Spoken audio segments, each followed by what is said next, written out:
Hello, and thanks for joining us. I'm Carlo Cicchetto. Here at CBS 8, we're working for you, getting to the bottom of problems you've asked about, and we're looking for solutions. We start with utility bills. A California state senator is pushing forward a petition to fight back against rising costs.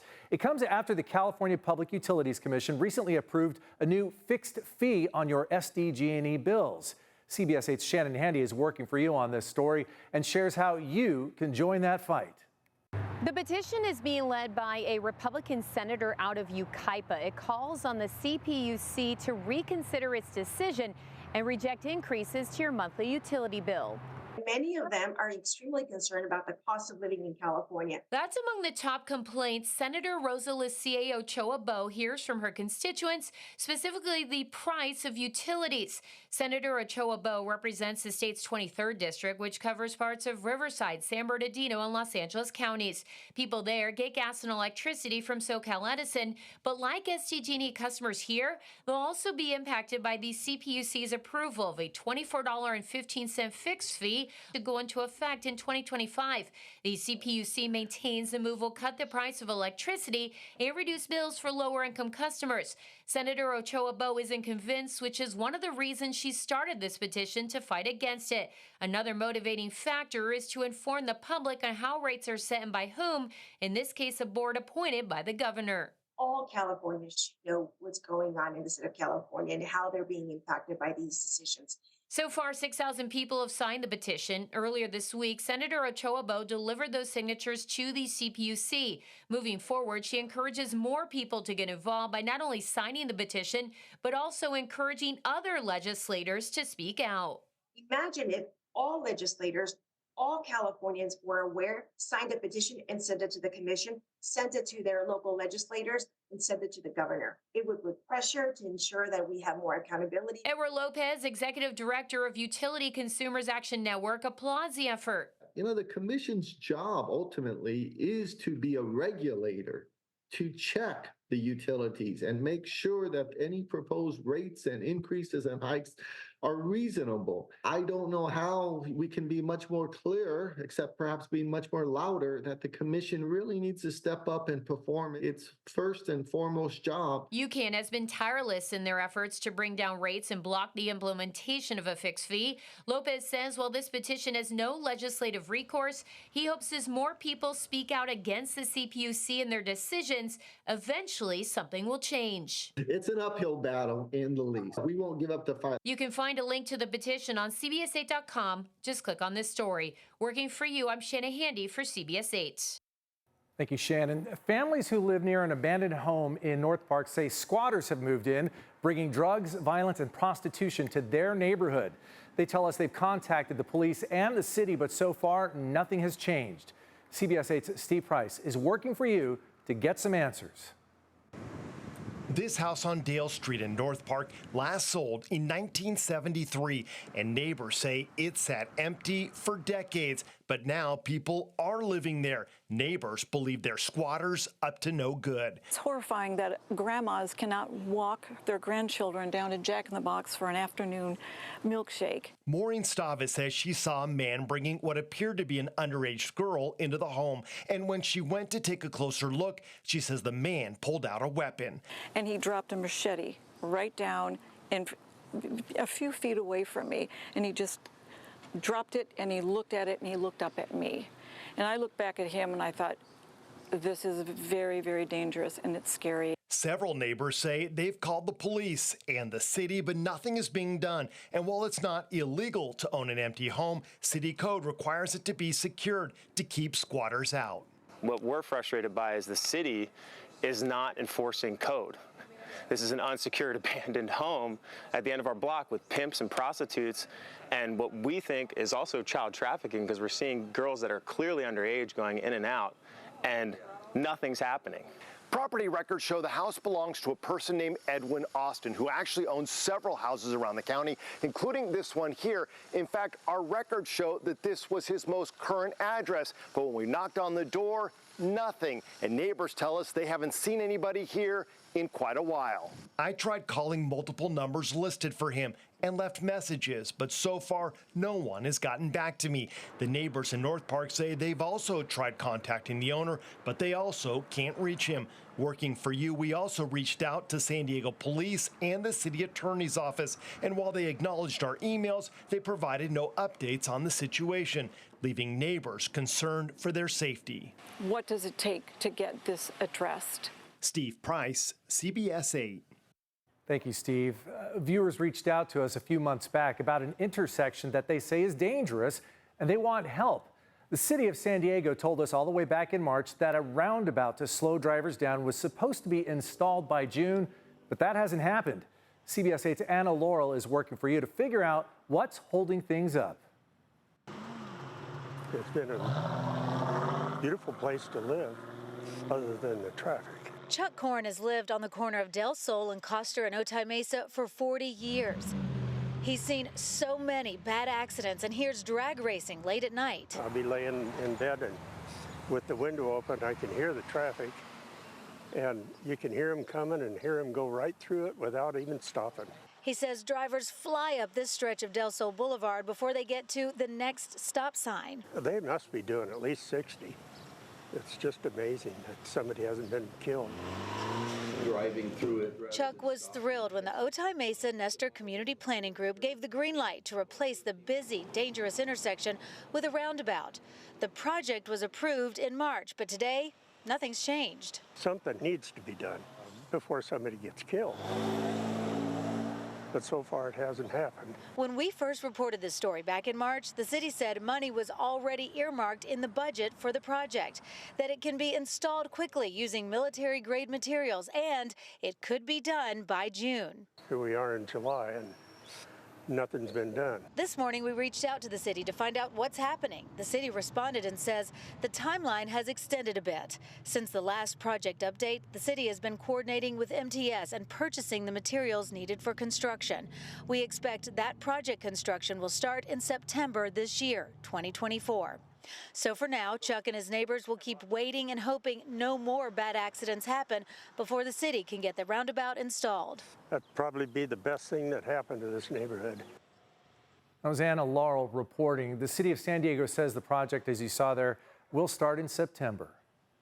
I was really concerned about my family's safety, so I felt obligated to just pay them $2,500 in cash. A man in Torrey Highlands is out thousands of dollars. He says he was the victim of a landscaping scam. Now he's speaking out so it doesn't happen to someone else. We first told you about this type of scam last month when a senior citizen in Poway lost thousands of dollars. CBS 8's Shannon Handy is working for you and lets you know what you need to look out for. This just happened yesterday afternoon, and the story mirrors the one I did in Poway. Supposed landscapers show up at homes unannounced, offering to put mulching yards for $10 a bag.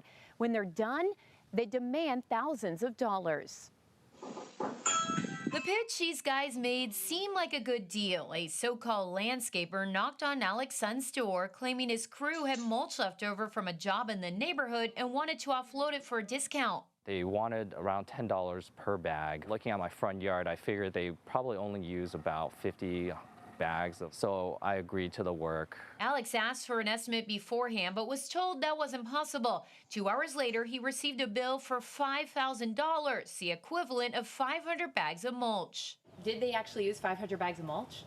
So after looking at the Ring camera, the bags that they used were essentially half empty. They had burlap sacks filled with a few shovelfuls of mulch. Alex questioned both their work and the price, but says the men refused to leave. He felt threatened, so he called San Diego police. They showed up, but said their hands were tied. Alex wound up giving them $2,500. The police said it was a civil matter from their perspective, and that me and the scamster should come to some kind of understanding of a deal. So I kind of felt obligated to pay them some amount. I was really afraid that if I didn't pay them enough, they would come back and, hurt me or my family later on. This is torn up. It's not supposed to be like this. Alex showed me the finished product, saying price aside, it was a botched job. He pointed out plants and parts of his irrigation system that were destroyed. He also shared video of the mess they left. Following the ordeal, Alex discovered a similar story I did involving a 79-year-old Poway man. Got right in my face and said, pay us. In that case, he was charged $15,000. Yep. I called the Los Angeles-based number on the car he was given, but it didn't work. I also searched for them on Yelp and came across one-star reviews calling the company a scam. People all over San Diego have posted on Nextdoor saying they've been approached too. Alex is speaking now in hopes it doesn't happen to someone else. It's not a common scam, but I think we need to be aware of it. I reached out to STPD asking why there's no legal recourse. I'm still waiting for a response. Meantime, the district attorney's office warns if you're doing a home project, use extra caution when hiring people you don't know. Always check references and get multiple estimates. Working for you, I'm Shanna Handy for CBS 8. And tonight, we're working for you to get answers after families showed up on Waterfront Park to cool off at the splash pad, only to find it closed. The county tells CBS 8 the 10-year-old splash ground has been closed since last September when they discovered cracks in the drains and in the waterproof materials that line the basin. A repair project is expected to start this summer, but work likely won't be done until next summer. Disappointment would have been my first thought, but I was more thankful for the heads up that I didn't put 4 kids in swimsuits and sunscreen, show up, and then learn that. So thank you.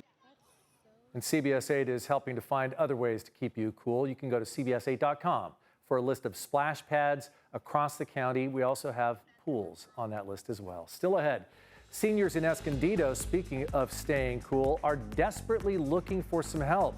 They contacted us because the pool at their apartment complex has been shut down for repairs since last year. We'll show you what happened once we got to work. Then later on, do you have credit cards from major retailers? We have some numbers that may surprise you.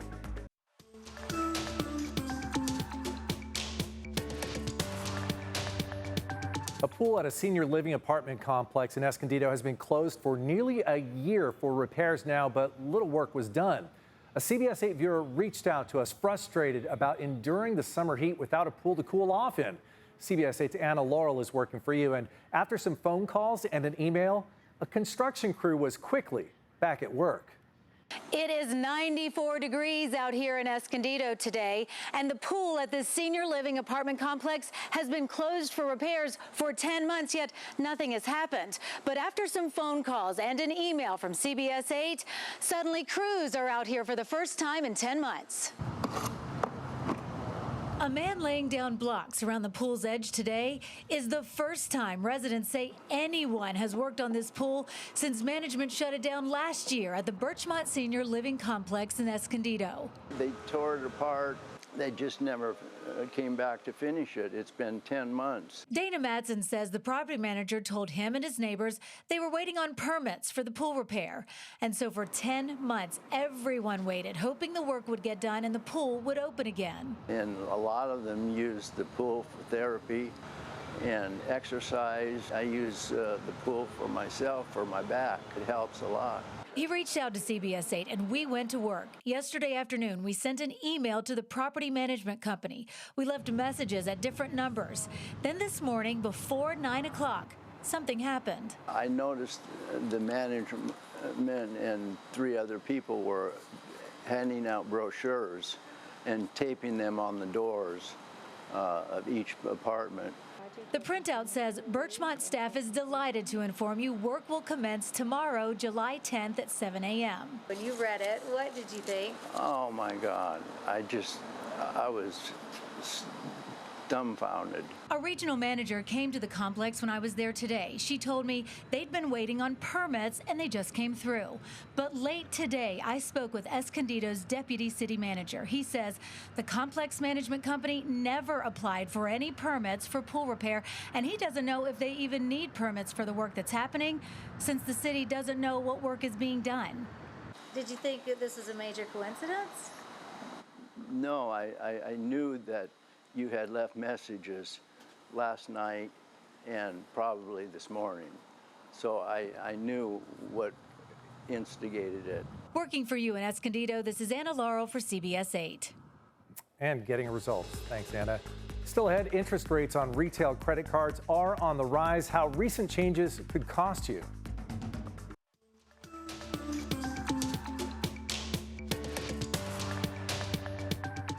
Interest rates on retail credit cards are on the rise, and the numbers may surprise you.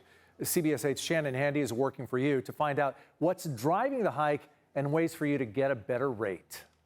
I was shocked when I received this letter in the mail letting me know the interest rate on my Macy's card will go up to nearly 35% next month. I spoke with an industry expert who says it's part of a nationwide trend. I follow this so closely that I'm not shocked, but on the face of it, yeah, that's a really high interest rate. Ted Rossman wasn't surprised when I reached out asking about the recent APR hike on my Macy's credit card, which as of August 15th will jump to 34.49%. The senior industry analyst at Bankrate told me retail stores already have the highest APRs, and those rates have been climbing steadily, mirroring what the feds are doing. So credit card rates have been pushed to record highs in recent months. The national average has jumped about 4.5 points. Rossman shared examples of other retailers with APRs over 30%, including Petco and ExxonMobil. The average of all credit cards is just over 20%. Aside from Fed hikes, he says retailers are also raising rates to coincide with the Consumer Financial Protection Bureau's push to lower late fees. Right now, the average credit card late fee is $32, and the CFPB is trying to bring it down to $8. They were actually supposed to do it in May, and then a federal judge struck that down temporarily, and it's still kind of winding its way through the courts. Store credit cards rely on late fees more than your general purpose Amex or Capital One card. So a lot of store card issuers have begun pulling other levers to compensate for what may be a drop in late fee revenue. To deal with the new rate hikes, Rossman suggests paying your credit cards in full. If that's not possible, move your debt over to another card. Like, let's say you have a $1,000 balance on your Macy's card, you're being charged 34%. Move that over to a new card with a 0% promotional rate. Something like the Wells Fargo Reflect or Citi Simplicity. They won't charge interest for up to 21 months. What about trying to negotiate? Rossman says 80% of the time, customers in good standing can call and get their APR reduced, but it may not make much of a dent. Speaking of dents, I asked Rossman to calculate how long it would take to pay off a $1,000 Macy's bill under the new 34.49% rate by only making minimum payments. The answer may be as shocking as the APR itself. That would keep somebody in debt for 58 months, so almost 5 years. The total interest expense would be $1,047. So in other words, you've more than doubled your initial outlay. Working for you, Shannon Handy, CBS 8. That's going to do it for us for this edition. Remember, if there's something you'd like us to look into, you can email us at workingforyou@cbs8.com. Thank you for joining us. We'll see you next time.